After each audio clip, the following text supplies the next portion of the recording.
Hi there, I'm Claire McDonnell Liu, and this is the Family Health Lab. In today's conversation, I'm talking with Craig Emmerich. Craig and Maria Emmerich are the original Keto Dream Team. Keto before keto was cool. Craig is sharing their family story of how and why they're raising their boys keto, why meat is so phenomenally important for kids' brain growth, and how you can help your kids to thrive too. You're listening to the Family Health Lab. Healthy parents, healthy kids. Hi, welcome, Craig. Thank you very much for joining me and taking time out of your busy day. I know you've just said already that you're homeschooling and you're multitasking, so I really appreciate your time. Thanks so much for having me on. I'm really fascinated by your work. You have been keto since before keto was really a popular thing, like way before it became of interest to so many people and so prolific. And so like 2 decades, I believe, eating keto yourself and now as a family, and also working in this space. Yeah. So Maria, it's going on like almost 26, 27 years now for her, how she has eaten this way. Been helping clients for over 20 years. I joined in, 17, 18 years ago, something like that. It took me a little longer to come around. I didn't have the health issues she had at the time, so I didn't have the pressing need. And then when we adopted our sons 12, 13 years ago now, we just fed them the real food that we were eating, and so we didn't really change a whole lot of just our lifestyle, and they have thrived. And controversial, really, that you're feeding them a nutrient-dense, real food, whole food lifestyle, because often we get pushed back from people about, well, is it safe? Is it healthy? Is it okay? When I was looking into ketogenic diet for my children for health problems, that's how I came to take an interest and learn about this.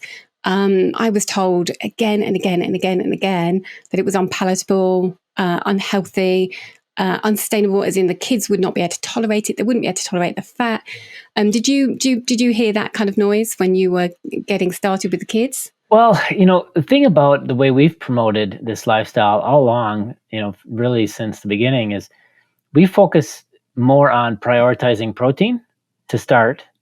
And then fat is kind of the fuel on top of it, and so that varies based on how active you are, what kind of goals you have, those kind of things, right? And so, and at the end of the day, when I look at it, when you look at it from outside, we feed our kids meat and low carb vegetables. It doesn't seem too extreme to me, to eat meat and vegetables. I mean, that used to be normal, but now kids eat this rainbow of just processed garbage and sugar, and that's normal. And yet when we're over here feeding our kids whole nutrient dense whole foods, meat and vegetables, and we looked at as weird, so it's just kind of, it is really upside down. And I don't know how we got here as a world or a country, but yeah, it's pretty crazy. What we feed our kids, I am completely confident is the most nutrient dense, healthy foods for them to thrive. I totally agree. And, the real food, just eat real food message has just been lost. And now we have a lot of noise around meat and cutting down on that for the planet and for your health. I have a fear around that for women who are trying to conceive or are pregnant, and those essential first 1,000 days of brain development for children, how absolutely vital meat is. First foods being meat, oily fish, fatty meats, even liver, eggs, of course, giving all of those vital nutrients, vitamin B, vitamin B6, B12, vitamin A, vitamin D, choline, carnitine, iodine, all of the absolutely essential brain nutrients that we're irreplaceable with other foods. I think that's fascinating. So when I was told that the children wouldn't enjoy these foods, and they wouldn't be able to tolerate them, they wouldn't get on with them. I look at images of your boys. They're often part of your team, and you seem to be such a beautiful team sharing this food journey with so much joy and kind of zeal to it. But they seem like they're very much enjoying their diet. Oh, they are, and they're big helpers. They just brought me I had to plug my laptop in quick. The battery is out, so I had to again. It's a community here. I mean, we've got. I'm using my son's laptop, who just got off a class. And my wife is using ours for business stuff, so I had to grab his. And the battery was low, so it's just kind of normal chaos around here. But they love it. I mean, they love the food they eat. They're some of their favorites are, like, Maria makes a protein noodle lasagna, which is just basically like a traditional lasagna. Most people think it tastes better than a traditional lasagna, or Italian chili, or they eat burgers without the bun, and just typical stuff kids eat, just without the processed stuff piled on top. And back to what you're saying about kids when they're young and growing, the brain is filled with fat, and it's the biggest location of cholesterol in the entire body. And you look at breast milk, which everyone say, yep, breast milk is the best food for a baby, right? It's got lots of fat, lots of saturated fat, and it's got quite a bit of protein if you look at how much they get in a day out of it. And when you look at the brain, and we look how we feed kids, we go from breast milk to, you look at the stuff, and especially like in America, you look at the stores at what baby food is, and it's peas and carrots and all these purees of things that are basically zero fat and very low to no protein. It's like, so why do we transition from a food that everybody says is right for a baby, breast milk, to something that's completely different? It's a really good point. And the whys, I think, are really complex. And I do think that as parents, we have trust in the authorities to regulate this and to have really good oversight of this. And we have trust in brands as well, food brands, to do the right thing. But there was a recent large study in Australia called The Big Squeeze, and they looked at pouch food. Now children are having soft food so often, even past the time that could be chewing and kind of getting used to foods. They were eating pouch foods. They did an investigation, looked at those, and they were full of sugar. And they report actually said that children eating those regularly would be at risk of harm. And a lot of them were the ones that branded organic and added this and added this vitamin and that supplement. That they're paying extra for the right thing for their child, and they're putting their trust in them, but they're potentially harmful, which is crazy. Yeah. And then there was another study. I'm not sure if that was an American study of breastfeeding campaigns, which often underfunded, etc., but being purposely targeted and derailed by formula companies, so that to push their product and push out the breastfeeding support, so that more people would go straight onto formula. There's a lot of concerning issues, but like you say, we go from breast milk to the wrong types of foods, and we're not then giving the children exactly what they need. In the first 1,000 days, as I've said, it's just vital. The brain is doubling. 80% of the neuronal development for a human happens in that first 1,000 days, those first 3 years. So it's crucial that we get that information out there. So I love watching you and Maria, your information on your different, you're prolific on different social media channels, and you have your retreats, you have your books. You're an author of over a dozen books, almost 20, and then the ebooks as well. And some of those, they're very different topics all around real foods, nutrient-dense foods, but probably for different target audience. But tell me about the children's books and resources you have. You have the Sugar-Free Kids book. Yeah, that one's fairly new here. It's one of our newest books. We were blessed to have, Maria worked with Holly Berry to do some, over COVID when people were locked down, they did these joint cooking things online because she has all our books, and so that was pretty cool. And she then wrote the foreword for this kid's book, which is pretty neat. But Yeah. it's a cool book. A lot of our books are like this. We put about, maybe almost half the book or a third of the book is education and information, and then the rest is recipes. Yeah. So same thing with this book. Like the front matter in this book, Maria and I together, we worked on a lot of this science and information, but we boiled it down into really easy to understand language and diagrams and charts for kids as well as adults. There's like building blocks of the amino acids for building muscle and building tissue.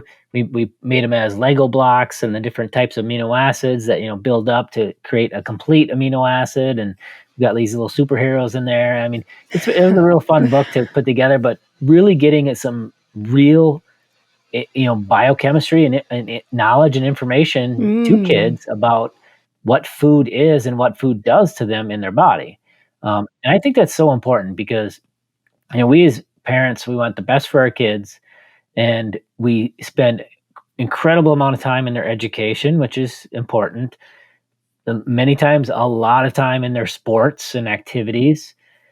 But how much time do we educate them on probably the thing that will lead to the most health, the most quality of life down the road, and that's food. We don't hardly spend any time talking to our kids about food. We don't tell them what the food they eat is and what's in it and what it does to them and how it makes them feel. We don't talk to our kids about food, and I think that's one of the biggest problems we have right now. Because a kid, let them be kids. We hear that all the time with like our kids or whatever, and and then they eat all this garbage, and they suddenly at 18 just, oh, now I know how to eat healthy. Like, no, it's something you have to learn and evolve and appreciate over time.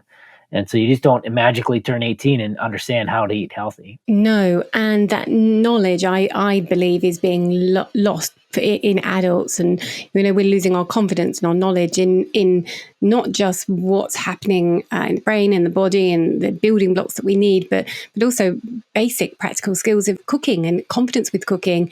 Yeah. And that's a really big part of why families are kind of eating out more and looking to companies to replace those first foods and putting their trust in those. Did the boys help with this book? Did they get involved? I know there's about 150 recipes, all family friendly, amazing, different muffins, pancakes, lasagnas, all nutrient dense foods. It looks fantastic. It looks like a fantastic resource. Good whole food sources, try to minimally process anything in it. I think almond flour is probably the most processed thing that's in there. That's just ground up almonds, really. But the kids were involved. They had some parts in there where they had some quotes, of some of their favorite foods or, this and that. They also have their favorite recipes are in there. But yeah, it's a lot of the, when people talk about let them be kids, whether it's Pop-Tarts or these kind of things, we have those recipes. And so especially if you have a kid that's already eating all that stuff and you want to transition them off, this could be a great way to transition them to whole food. And I totally agree. Get them involved making it. Like, have them make a Pop-Tart with you or a muffin with you from this book. And when kids get involved, they're more likely to like it, to try it, to enjoy it, because they were involved in the process of making it. And that's what we've always done with our kids too. Yeah, I ran cooking classes, cooking clubs in the UK, sugar-free cooking clubs. And I had so many parents come up to me and thank me. How did you get him to try this? He's never tried it. He came home and he ate with the family the first time, and he was proud of this meal that because there were whole meals. I was putting together whole meals with the cooking group, and they were taking them home and eating them. And it's great. Simply back to what you're saying, that being proud, developing skills, developing confidence, not putting any pressure on them. My son, if I cook him some courgette zucchini frittata thing, he's not that interested. But if he cooks something, he will do that. He will make it and then he will eat it. So getting them involved is definitely, I think, the way forward. You mentioned the boys' favourite recipes. What are they in that book? What do they really love? Boy, it was a couple of years ago. When a book comes out, we, a year and a half, 2 years prior is when it's being written. So the taste changes. It's probably evolved a bit. Yeah. I think the lasagna is probably my son Micah's favorite. And Kai, it might either be something like that, or he really likes a good steak or burgers, those kind of things. But we did a bunch of fun spins on burgers and things in there too, using chaffles, which are just it's kind of like bread, but it's made in a little mini waffle maker kind of thing. So you can make kind of a bun out of it. And it's just like cheese and egg, and it's really simple. But kids really love it. Yeah, that does sound really good. So what is a typical day now in the your household in terms of food? What would you, if you walk me through, what do you all eat the same at the moment, or do you all have different tastes? Kind of all different, and part of that is just, the crazy lifestyle we lead with, homeschooling, with, running our business and everything that we have going on with our businesses. It's kids, and the kids they do a combination of online schooling and homeschooling. So we do, they, have school times, and then when they have breaks in school, we'll make them some food and that kind of thing. But it's primarily, animal proteins, eggs, and those low carb vegetables, things like that. Our boys always eat, pretty much every day. They're going to have either lasagna or the Italian chili. Italian chili is basically, it's like lasagna, but in a bowl. Make it really simple. So you just have the ground beef, you have the tomato sauce, the marinara, maybe some cheese on top, and it's sort of like an Italian chili. Yum. That's real simple, and the boys make that for themselves all the time. But burgers, a lot of times we make just real easy. Steaks, real easy. You cook them and they're done. Not a lot of prep. You get it done quick. Not a lot of cleanup. Not an elaborate recipe really. So we're pretty simple that way in our normal day to day. But of course, there's always other things, like when Maria's making a recipe, then we are enjoying that. Or over holidays, we always make a lot of stuff and some real fun recipes and things for those times. But sound like you've got some budding chefs on your hands, and they sound very capable as well.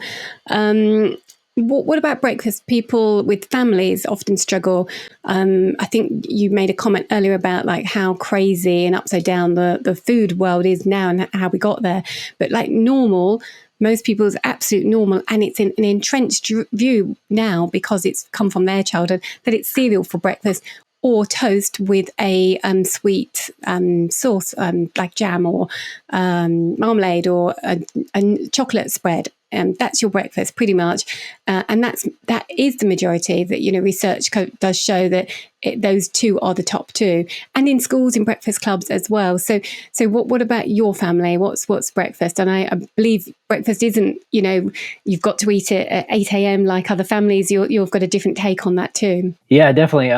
Personally, most mornings I'll have a little steak with some eggs, and that's the majority of what I eat for breakfast. Our kids, we don't, like you said, it's especially with like school schedules. That's one thing that's real different too about having kids that are eating this way.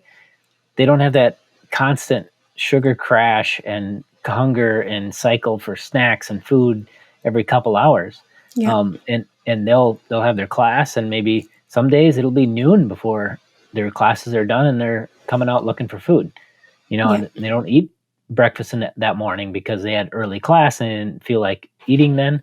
And that's totally fine. They're when you're fat adapted, you have fat as your fuel is such a longer sustained, energy source. You don't get those ups and downs like you do with the sugar. And when you eat those sugary breakfasts, you spike your glucose. Your body's got to rapidly get that back under control because too much glucose can kill you. And so while it's rapidly dropping and crashing back down, it drives hunger, because a rapidly falling blood sugar, or especially a blood sugar that dips too low, that's going to drive hunger. And that's why you can eat a pretty good sized breakfast, but if it's all cereal and these, sugar and whatever, it's, 2 hours later you're hungry, even though you ate quite a few calories. It's because your blood sugar is crashing. You're not satiated. People talk a lot about glucose now and insulin because of diabetes and low-carb diets, etc., and weight loss. But I think that understanding needs to come as well in children's nutrition, that those crashes that seem to be accepted by society now as completely synonymous with childhood. Oh, they're having a crash. Oh, they're hangry. Oh, they've got a low mood. We need to feed them. It's in our language. We talk about it casually, but I don't think we take a step back to understand what's behind that. And it is those sugar highs from highly processed foods, and then there's drops, crashes. And even going further, like ADHD and hyperactivity and stuff after those, we've worked with lots of parents and their kids, and the improvements they see, they just are astounded, and just by changing their diet. With kids coming off of ADHD medication, because their moods are so under control now, because they've cut all that sugar that was driving that cycle and driving the... Yeah, totally agree. And I've seen that as well in my practice. I had a lady contact me, and I'm now working with her family, and she contacted me. I always ask how they, found me. And she said it's because a boy in her nursery, daycare, was biting, and he was antisocial, and he wasn't walking, and he was never smiling. He was always, really difficult.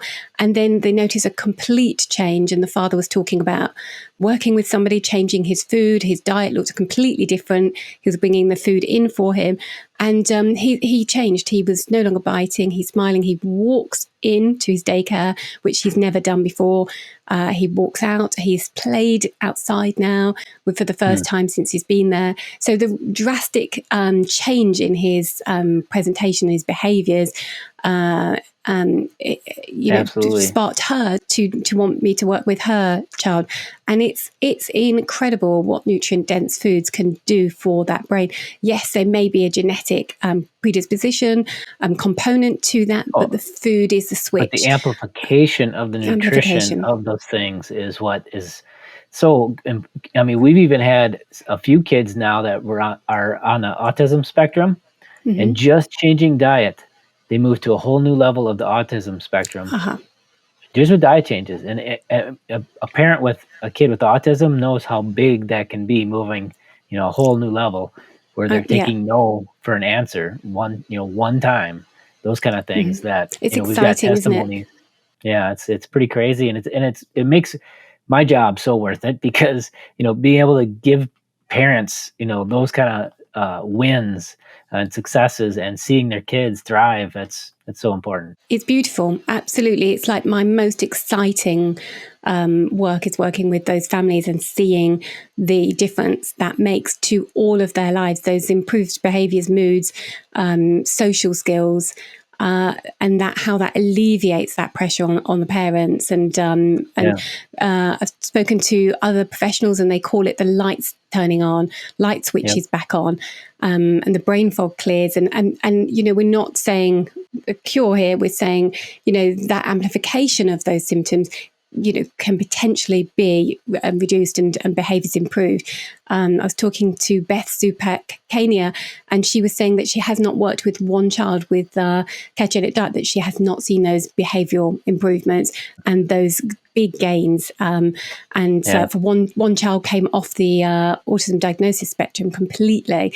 Wow. So the potential is exciting. I was reading a study recently about in Sweden, where children, and it was an enormous scale, large scale, biggest one that's ever been carried out of children with autism to look whether your socio-economic situation, as in, so where you live, the employment opportunities and the income of families and the education of families, whether that impacted on autism diagnosis rates.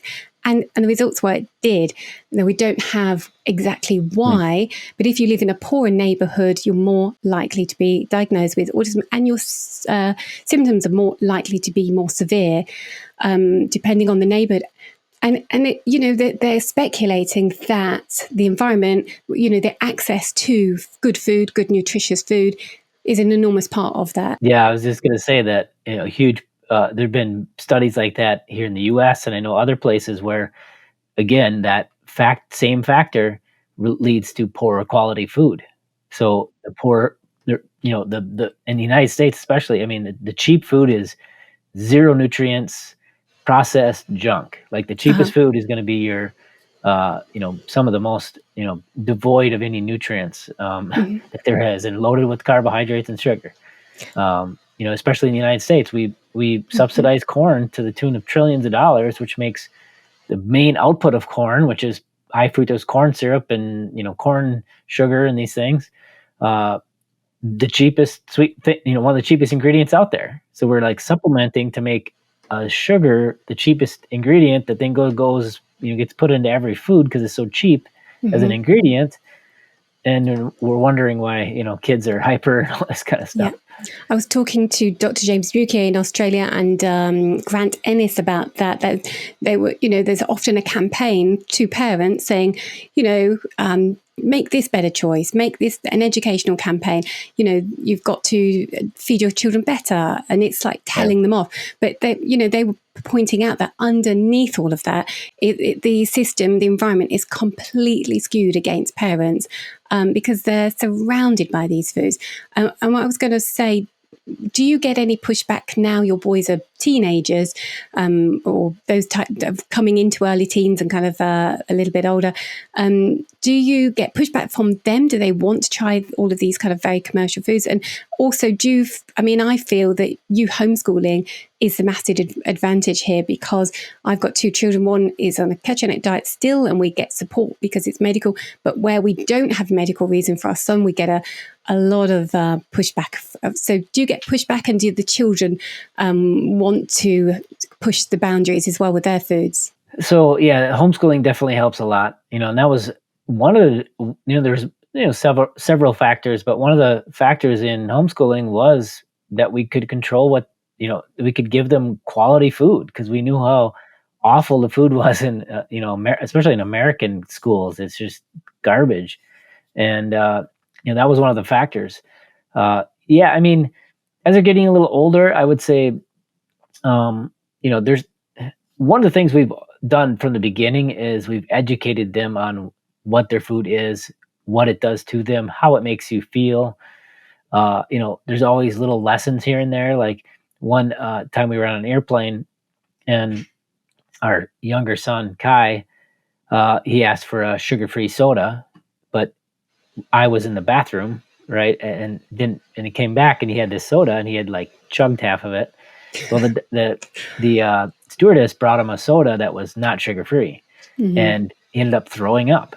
Like that's how bad it made him feel to have that rush of sugar that his body was definitely not used to.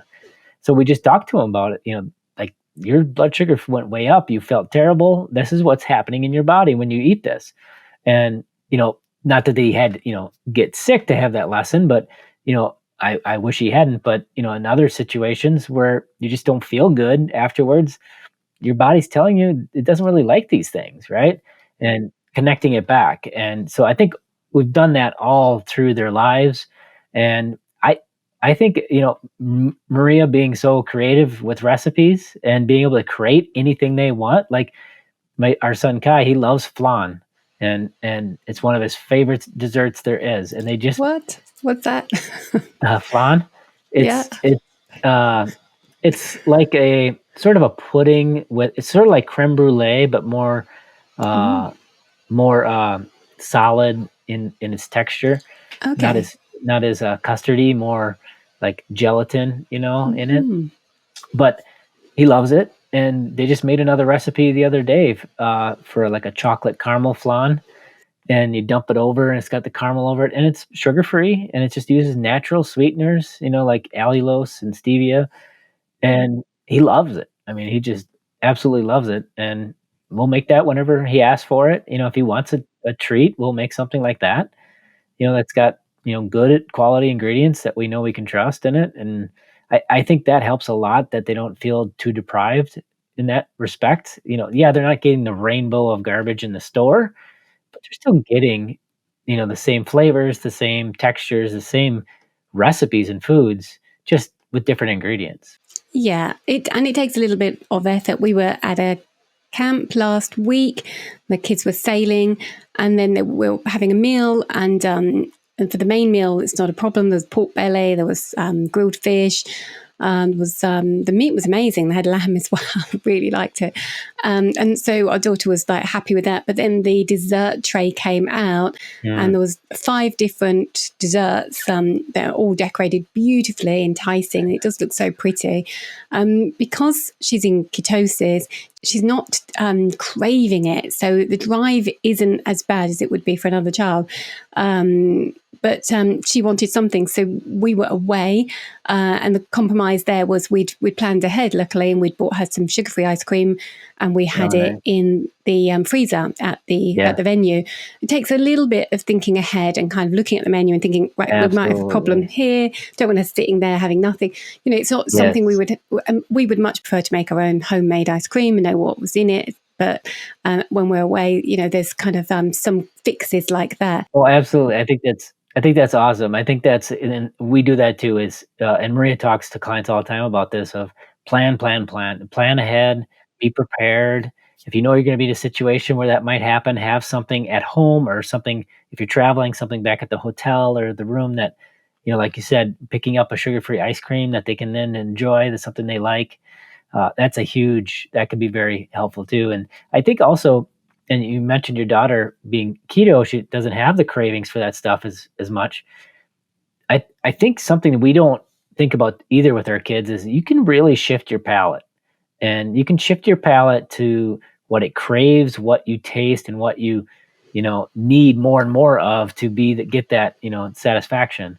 And when today, these days, when we get these little babies and we're feeding them French fries and ice cream, and their palate is getting shifted right away. And that really changes what they crave down the road too. You can shift it back. It takes time. And we've done it with clients too, all the time. A month, 2 months after getting into this type of lifestyle and cutting all the sugar out, they suddenly don't crave it as much. And when they do have it, it's like, oh my God, that's so sweet. I can't even, one bite is like too much, because it's so sweet to them now, because they've cut that out of their palate has shifted. Right.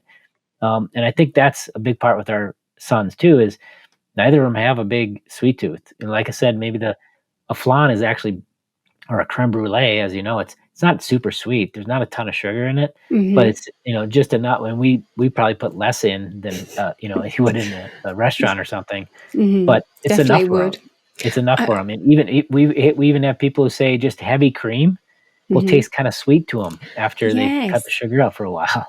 That's so interesting. And people say like they taste a bit of milk or a bit of cream or a carrot, and it absolutely blows their minds how sweet it is, and how we haven't, our sweet palate has just been so heightened that we're not noticing nature's kind of sweet things. When I quit sugar along with my daughter, I thought I ate healthily, didn't think I particularly needed to eat, much more healthy. But it wasn't until a couple of months into this lifestyle that I thought, wow, I always, when I had a coffee, always had to have something sweet. And I did have, regularly had something sweet at work when I had the afternoon dip.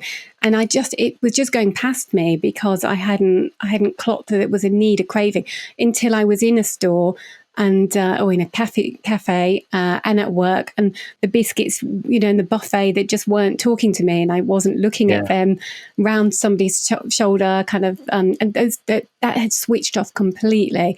So that's probably what's happening with your boys. I do notice that when other children come to my house and they have our desserts, they're expecting some higher notes. So our children are quite satisfied with what they're eating, but they're not sweet enough for children that aren't eating this way regularly. Because you dull that sense. I mean, the more and more sugar you have, you kind of dull the taste for that, and you need more and more of it to get the same hit.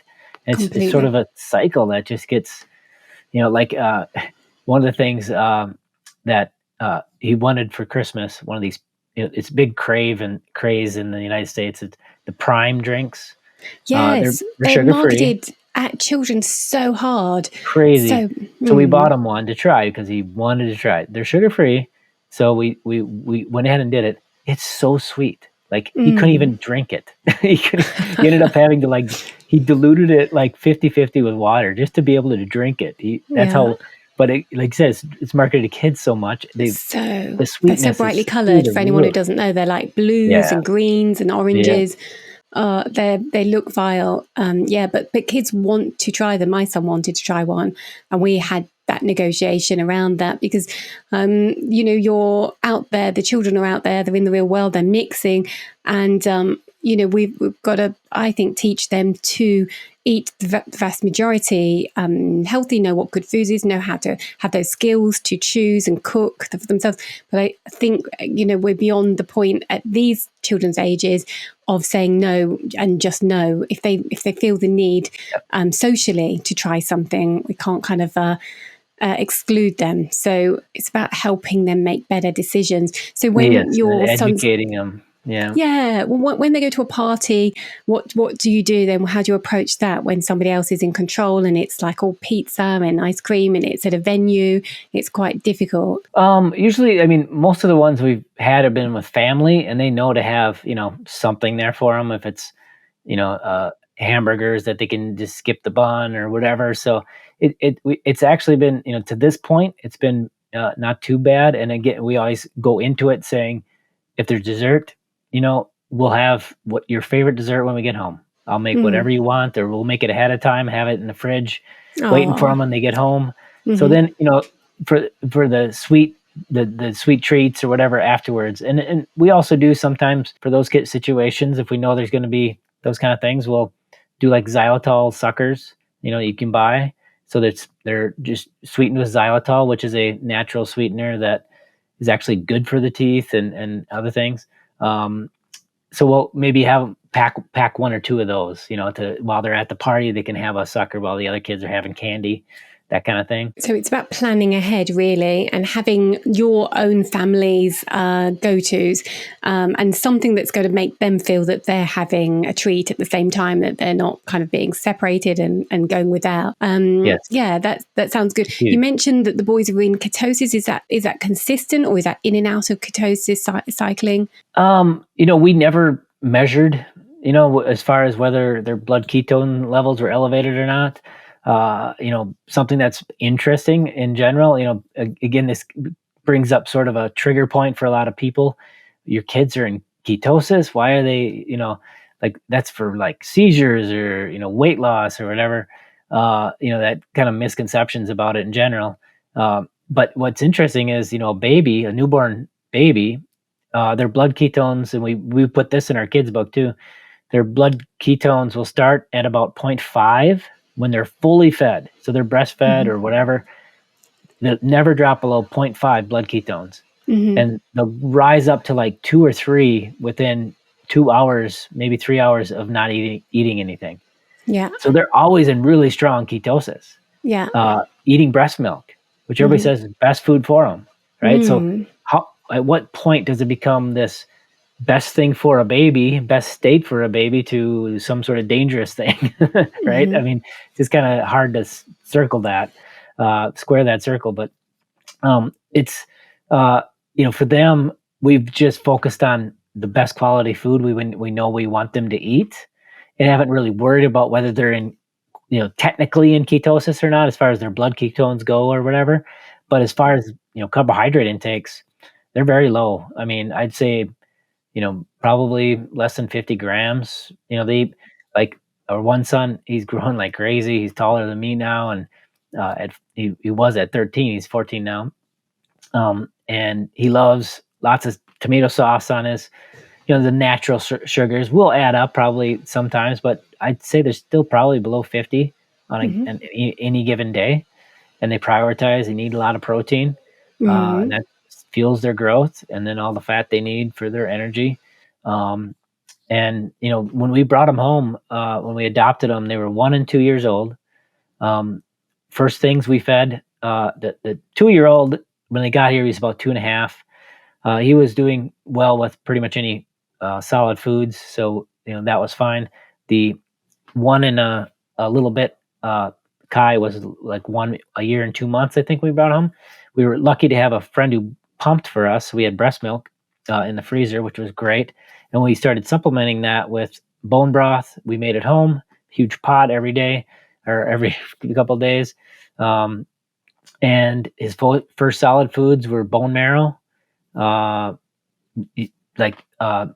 finger foods that he could grab and eat. Like we'd take salmon and break it up in little bits, and you just kind of grab it and chew on, suck on it, and eat it. And egg yolks, these kind of things, whole foods that we know are nutrient dense. That'll feed their brain. That'll help them thrive and grow. Yeah. And when they got here to us, because the nutrition in Ethiopia was not great, they did their best they could, but they were like 2% on the height and weight charts, like barely registering, both of them at 2 years old, 1 year old. And within a year, they're at 50%. And at 2 years, they were about 75%. And they've stayed there ever since. So they've thrived and grown. And, my son, Micah, he's in 14. He's doing advanced math now, like senior high school level, math classes and stuff. So they're super bright, super sharp, and thriving. Yeah, they look beautiful boys and completely like loving their food. They look like they adore being part of all of that. And it's a beautiful story of that growth. And I think food, we often think about that physical growth, which is important, but the phenomenal brain growth. I mean, what beautiful first foods, so nutrient dense, so many bioactive compounds that's coming through for that brain support. And I hear it again and again, the IQ, the attention, the memory of children brought up on nutrient dense foods. There was a study, I think it was 2022, looking a systematic review, looking at randomized controlled trials of nutritional interventions, and they've whittled it down, and they found that of the ones that they kept, the 12 that met the criteria, both children who had nutrition deficiencies, and those that didn't, both of them, when fed nutritious, nutrient-dense foods for a period of time, both of the IQ scores of both sets of children increased. And that's just phenomenal. And your story just shows that. I'll tell you one more thing on that. And you hear me talking, people listening will hear me talking a lot about protein, animal proteins with what our kids eat and whatnot. And that's because, in our keto book that we wrote, 6-7 years ago, at that point, I'd already been studying biochemistry for, 10 years. And I didn't even know this, and I didn't see it talked about anywhere online, that the most nutrient dense foods, if I give you a plate that has kale, blueberries, and a steak on it, and ask you, which of these foods is the most vitamins and minerals, most people are going to pick the kale or the blueberries, but it's the steak. Mm-hmm. And I started making these charts, and I'm like, with like the 13 most essential vitamins and minerals, and it's beating everything. And so I put a whole chapter in our keto book about this, things like this, this chart here, and I can send this to you, but it shows, things like beef and beef liver beating kale, beating blueberries, beating apples, just off the charts in all these essential vitamins and minerals. And so you're right. You're feeding their brain with the most nutrient dense food when you're prioritizing animal proteins. And that's what we do. Absolutely. And eggs and liver and foods that, were demonized, eggs in the past, offal, and then now meat, demonized whole foods that, I don't want to get into all the ancestor stuff, but that was thrived on And now we have 1 in 3 children in the US obese or overweight. We have 1 in 5 children in the UK who have a chronic disease or are more likely to die of asthma than if they lived in another country. And we have anxiety going up. We've mentioned ADHD and autism, autoimmune conditions. These are on the rise in children. And there is a huge reason for that. And, when they kind of point to lifestyle factors, but we mean the food. But this has been a big journey for you because your background was electrical engineering, which is why you have the data, why you're known in this field. Both you and Maria are known to be prolific authors of these books, and the facts and the data and the research that you've put in over a couple of decades, and the beautiful recipes coming from Maria that make a great combination. How did you take that complete U-turn into nutrition then, from starting in such an engineering background? Yeah, it started obviously with Maria finding her own path to health. That's why she started this originally. When she was 16, 17 years old, she had PCOS, she had IBS, she had, excess weight, even though she was following all the rules, healthy whole grains, low fat, running marathons, and nothing was working. And she found her own path. She started researching. She found what worked for her and her body. She stopped running marathons, but she still lost the weight because she's changed her diet. She cut the carbohydrates, found what, back then wasn't called keto, but was essentially a keto diet back then. It took a little longer to come around. Once I did, I realized how mentally focused and sharp and how, steady energy all day, no crash at work and all that. I loved it. It just came around to a point. Eventually, I was researching it more with her, helping her out with books and whatnot. And it just made sense to me. Our business was growing. Her books were growing. And we sat down together. I said, you know what?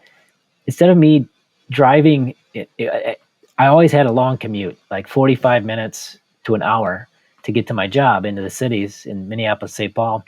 And, that plus, working 50, 60-hour work weeks, I was like, instead of doing all of this and then trying to help with your business on the side too, why don't I put all my efforts into our business and we grow that together? That's so brave. It was a brave and tough decision, but, because that would be it for our income. It would be, her and I doing this. And we did, and we jumped in and gave it our all, and it worked out. So, it just became a snowball of, books and success. And one thing that's really interesting too, I think about our story is that we've never spent $1 on advertising, not $1. And it's always been word of mouth. So we help people. We give out a ton of free information through our website, our blog, our groups on Facebook and all this. We give out all this free information. And a lot of times, we've got people that have lost 100 pounds and all this stuff and never paid us a dime. They just used our advice on our blog and our information we share. And, but that creates word of mouth. And then people tell other people, you got to go check these people out. And by helping people, a lot of times for free, you grow that presence of more people that want to come. It's all in the grassroots kind of thing, right? And so that's really what's propelled us, and it's been amazing. Yeah, and I would say about your followers that they are so enthusiastic and they are so supportive of you and Maria and your work. And you often hear people sharing their stories. You have lots of success stories of weight loss, particularly in health journeys, that you can read on your website, but on your Insta and your socials. But you always have comments of people thanking you and so enthusiastic because you share a lot. You share a lot about your family. And you've helped so many people over so many years now, and people just seem so enthusiastic. So, for a couple of questions to close out on, where would somebody get started in terms of joining these communities and joining in and finding out more about you? No, first of all, thank you. I appreciate the kind words. Probably the best place to start is our YouTube channel, because we've got a whole playlist of all this science if you want to dig into it. Little easy to understand videos talking about biochemistry and how our bodies work. Tons of recipes Maria has done on our YouTube channel, as well as we're starting to do more of those testimonies like you talked about. We interviewed, went on our YouTube channel a week or so ago, an interview with our now become a friend of ours, Twyla. She's lost 270 pounds, I think. She was practically on her deathbed, all these health issues, reversed all of it.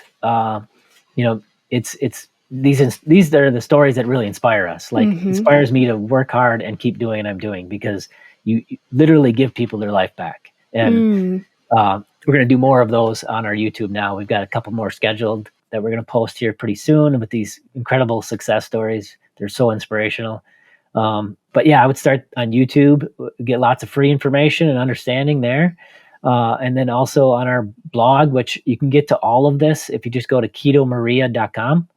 And we got on the bottom, we got links to all of our social media and everything, and then links to our blog and websites and everything. That sounds wonderful. And then just finally, which book would because you've been prolific, and people have different needs and interests, and you've got a number of different topics. Which one would you suggest to start with, if people, if that's for them a particular resource that they love is to have a book in the kitchen? Yeah, it depends a little bit on what the situation is. Like we've talked a lot about kids and the Sugar-Free Kids book. I mean, we have people that don't have kids and they're like, that's my favorite book. So it's really great recipes. I think in general, our book Keto, the Complete Guide, that one I think is, even to this day, a lot of times you write something 5, 6, 7 years ago, and maybe some of the science evolves a little bit and changes. Everything in that book I still stand by. Like we did so much research for that book. It covers so much, everything about how our bodies work to what good health markers are, and then whole sections on how to modify for different diseases, disease process, autoimmune disorders, these kind of things, how to modify and what supplements to add and do different things. So that is really a good starting point. Okay. Yeah, I agree. I think that's a beautiful book. And back to what you were saying, it gives just so much information, but it's really, I think, easy to understand and dip in and out of as well. So you can have it on your shelf for a few years and then kind of refer back to it. And the Sugar-Free Kids books, 150 recipes. And I think they meet you wherever you are as well. So for those that are kind of much further on with their sugar-free journey, I think there's plenty in it for them. And those who are getting started and want to start swapping things and introducing a few healthier treats and kind of taking the sugar load down. I can't remember the rates of how much sugar children are having now, typical American, typical US or Australian children are consuming, but it's an insane amount per year. So it all helps, and it really helps for me as a nutritionist to have a resource that I can stand by and say this is really good. This is a good resource for you, for your family. But yeah, thank you. I really enjoyed. This is the first time we've chatted, so I've enjoyed. Thank you for being so open about your family, your journey, and sharing so much with everybody. Thanks for your time today. Thank you so much for having me on, Claire. Thank you for watching. If you like this video, please make sure to subscribe. This really helps us to be able to create more content.